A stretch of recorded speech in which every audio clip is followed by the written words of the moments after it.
Hello, friends, and I hope you are all set for your final Viva preparations.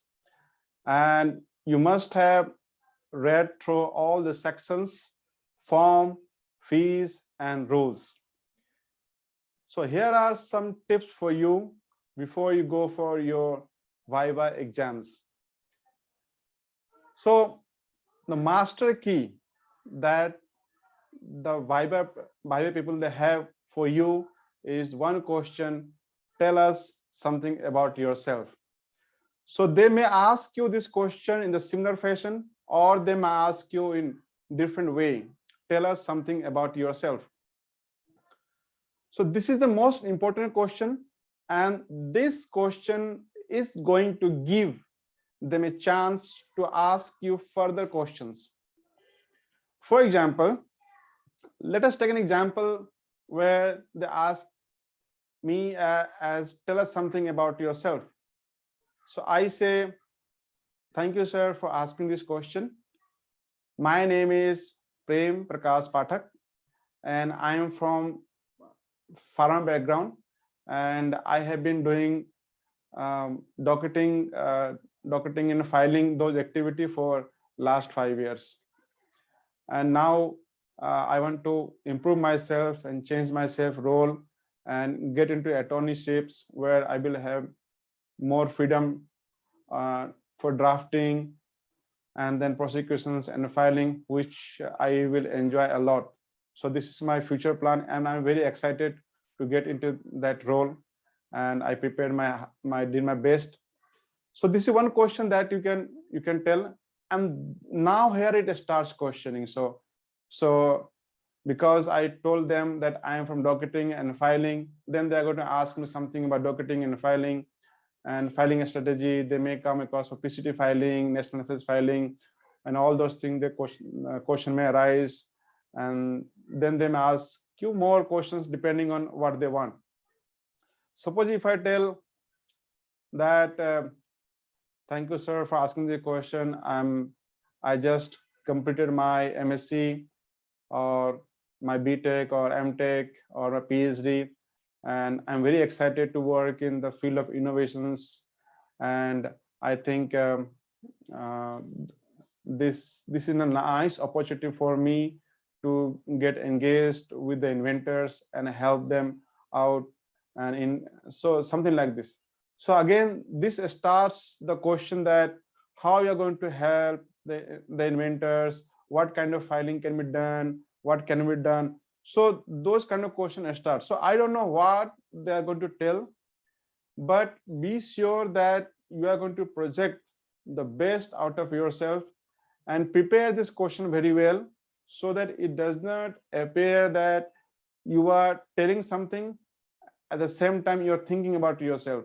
So for example, it should not be like this: tell us something about yourself, and then you start telling, I did my MSc, and I was working for one company as a patent analyst, and then my friends were preparing for the exam, and I also prepared. So don't behave like this. It should not appear that you are thinking something and then telling. You don't have clarity about yourself. And have a nice smile on your face and be confident. And there is no right and there is no wrong answer about this question. Everything is right, and whatever you tell, it is about yourself. And so project yourself, and that is going to give them some clue to ask question. And if they don't find any clue in the way you tell, my name is Prem Prakash Pathak, and I am a MSc graduate, and I did a PhD, and then I'm working in a company in R&D, and now I think. So don't say this kind of what I thought to do this kind of thing. You must say like this, that I'm very interested in working with the inventors and protecting those inventions, and I like the way claims are drafted. So if I become once I become pattern agent, it gives me an authority to draft the patterns and help the inventors and R&D people. So something like this. So you frame your question answers like this, so that it appears like as natural and it shows your passion. So next tip is like show your passion as a pattern agent. So you must show that you are very excited. So you don't have to say like this, I'm very excited and this is like dream project, something like this. But it should appear from your answers when they say about tell us something about yourself. From there it should appear. Many students, they are not much fluent in English. They use multi languages. So Hindi, or if you feel that the person who is interviewing you, I mean, if there are two interviewers or one interviewer or three interviewers, and you feel that they are very much conversant with a language, maybe if you are appearing in Chennai, and so if you feel that they're conversant, then you can use mix of language also to be more confident and able to share yourself more. In Mumbai and in Delhi and in Kolkata, you can, I mean, the people must be understanding Hindi and English both. So you can mix those things. Many students that I have come across, they are like they were really not, they are not passionate about patronage, and they are just looking for something to explore new domain of the work and new areas, and they just tried it once and they passed it, and now they are thinking what to do next. They don't have any clear plan. But this kind of impressions should not go. I mean, you should not be that that can unsure. Okay, ये नहीं तो कोई और सही, कोई ये नहीं तो कोई और सही. This is not a, I mean, good scenario about yourself.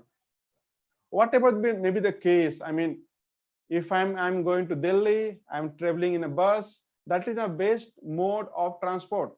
Similarly, if I have a goal and I have started a journey, so this is a journey, this is the best mode. So we should be, I mean, very confident about those process and be confident. It happens, it doesn't happen, it is a secondary part, but you should not say from your side. For example, I begin one example. One of my friend, he did one project for his MSc in one institute, and then in the Viva, when they asked him, why did you choose this project? He said, no, I didn't choose this project because I joined that institute, and the scientist there, he gave me to work on this, so I worked on it. So do you think it is a good question? No, you should not say like this. I mean, this is the fact, the guides sometimes they give you because you don't have much idea, but you should own those, you should own it and say that I like the idea, I like this, and I understand what is the impact of a patent agent, and I want to work as a patent agent, I want to help the inventors, and I want to protect them, and I like those drafting skills, I want to drive those innovation process, something like this. So decide your way of telling this answer. Next, like, understand the question, clarify before answering. So don't jump directly, I mean, to answering the questions. Whenever they say, for example, if they ask you that what is the process for filing FFL, foreign filing license, or what is the process for filing an oppositions. So there are certain criteria which needs to be met before you file the oppositions or before you file foreign file licenses.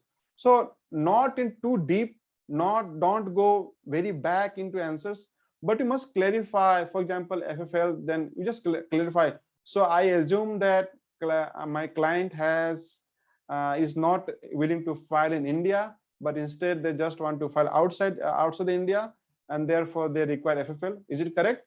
So this will give you a chance to think and clarify and talk, and this will give also the examiner a chance that you understand the concept. You have not just memorized and mugged it up the answers. Like, for example, it is not like they ask that for opposition, so you start saying, okay, for opposition, form this, fish this much time period. You shouldn't start answering like this, because it just shows that you have just mugged up the answers. You do not know what context it is. It is just like, for example, you go to a doctor and tell the doctor, sir, can you prescribe me paracetamol? Doctor is definitely going to ask you, why do you need paracetamol? Do you have fever, something like this? So they are going to ask those things.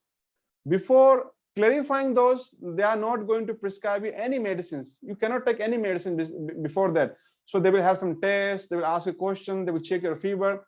Similarly, whenever you are going to answer a question, clarify the grounds before it. Maybe they would like, they want to see something different aspect of the answers, and accordingly they may pick the questions and do this, but they now understand that you have the clarity on which ground you are answering it. So that is most important. So clarify the questions, understand the question, clarify before answering. I mean, you may be knowing the answers, but once you ask them a second time, it gives you a fraction of time period, so that you can also think about the answers. And because they will take some 1 or 2 seconds to clarify you, or even when you speak it, you become more confident. So try this, practice this in this way. Try, I mean, you ask yourself a question, then frame the question, or ask your friend to ask you a question, then ask 1 or 2 clarifying question and then answer it. Second is like, so how you would be dealing with your clients. So this is most important. I mean, you need to show that, so this is how you're going to deal with your client. I mean, if the client comes to you and then they say that, hey, I have a problem. I mean, I presented my topic in a conference, and do you think I can now file my patent? I can get protection for it. And you immediately start talking about section 29, 30, 31, and I mean, it doesn't make much sense for the client what the section is. But you have to show the interviewer that you know those sections, and you are much confident about it and telling about it. But before you answer the client, you must ask him a few clarifying questions. For example, you can ask the client, when did you present it? Is has it passed 12 months time period or not? Is it last year? And what kind of conference was it? Was it a government organized conference, or I mean, yourself, you disclosed it? So these are some clarifying questions before you answer him, that is it possible to protect or not. So practice is that way, and I think it's not very difficult. So all the best for you, and you are the champion because you have already passed. Maybe some are in the boundary case, meaning they got 50 marks in first paper, 50 in second paper, and they need 50 marks in Viva. It is very challenging, but not impossible. People have got, I mean, 47, 43, 45, 48. I have not seen 50 marks in the Viva, but people have got those high marks. So all the best, and I hope you all come out with flying colors. Thank you very much.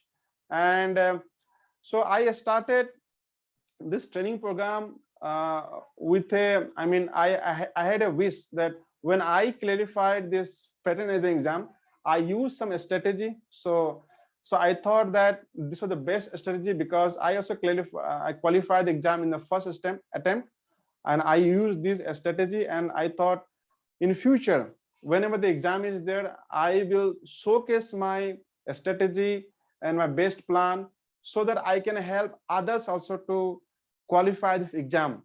And I'm very happy that it worked that way. So thank you very much for fulfilling my dream. And now it's your time to fulfill your dream. All the best, and keep in touch. Maybe in this YouTube channel, I'm going to post something more, maybe not on pattern agent, but keep in touch. And thank you very much for subscribing and watching to this video.